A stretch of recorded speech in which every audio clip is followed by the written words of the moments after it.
এখন পর্যন্ত যতটুকু জানি যে আপনার অভিনয়ের বিষয়টা ছোটবেলা থেকেই কোনো না কোনো ভাবে আপনার ভেতরে আসলে প্রথিত হয়েছে। সেই ছোটবেলার গল্পটা একটু শুনি যে কিভাবে আসলে ভেতরে ভেতরে নিজেকে তৈরি করলেন নির্মাতা হিসেবে, কিভাবে মানে এই দিকে আসলে আসা। এটা আমি এটা অনেক প্রোগ্রামেই আমি এটা বলার চেষ্টা করেছি, ডিটেইলসে বলা আসলে হয় না, আজকেও হবে না, কারণ আমরা যতটুকু পারি আর কি। এটা আমি যে এলাকায় বড় হয়েছি সেটা ময়মনসিংহের একটা গ্রাম, আমাদের গ্রামের নাম হচ্ছে লাউটা, গ্রামেই একদম বড় হয়েছি, তারপরে ধীরে ধীরে শহরমুখী ময়মনসিংহ, তারপরে ঢাকা। তো ওইটা ছিল হিন্দু অধ্যুষিত এলাকা আর কি। সো তারা ওই সময় কালচারালি খুবই রিচ ছিলেন। সো আমাদের আসলে যতটা না আমরা মুসলিম, তার চেয়ে বেশি ছিলাম বাঙালি। তো এইটা হয়তো সামহাও আমার ভিতরে একটা ওই যে সংস্কৃতির যে বীজ বপনটা আর কি ওইখানে, হ্যাঁ ওইখানেই হয়েছিল আর কি।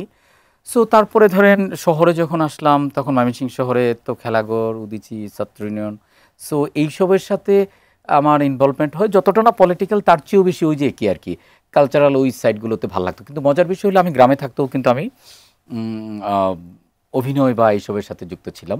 এবং সেটা একটা অদ্ভুত, সেটা আমাদের 16ই ডিসেম্বরে আমাদের স্কুলে, আমি তখন ক্লাস 8 থেকে 9-এ উঠবো, পরীক্ষা শেষ হলো, ফাইনাল পরীক্ষা ডিসেম্বর মাসে। তো আমরা 16 ডিসেম্বরে আমরা একটা নাটক করব। আচ্ছা। তো আমাদের এক বন্ধু আমার কাইন্ড অফ মেন্টরও বলা চলে আর কি ওই সময়কার, ওনার নাম হচ্ছে অতুন ইতিহাস, আমি রাখি কবি অতুন ইতিহাস। সো ও কবিতা টবিতা লিখতো, ওর আমি খুব ভক্ত ছিলাম আর কি। আমাদের বয়সে একটা গ্যাপ ছিল, কিন্তু দেখতে প্রায় আমরা একটু ছোটখাটো একই সাইজের ছিলাম। হ্যাঁ, তো ওকে আমি বললাম যে আমরা স্কুলে একটা নাটক করবো, তুমি একটু লিখে দাও। তো ফাঁসের গিট্টু নামে, যৌতুক নিয়ে কৌতুক, ফাঁসের গিট্টু নামে একটা নাটক লিখে দিল। তো আমার স্কুলের এক টিচার, উনি এটা ডিরেকশন দিলেন। তো 2-3 দিন রিহার্সাল করার পরে ওনার কোনো একটা সমস্যা হলো, উনি আর মানে কন্টিনিউ করছে না, কারণ তখন তো স্কুল বন্ধ, মানে লাইক পরীক্ষা হয়ে গেছে। তো ডিরেকশন কে দিবে?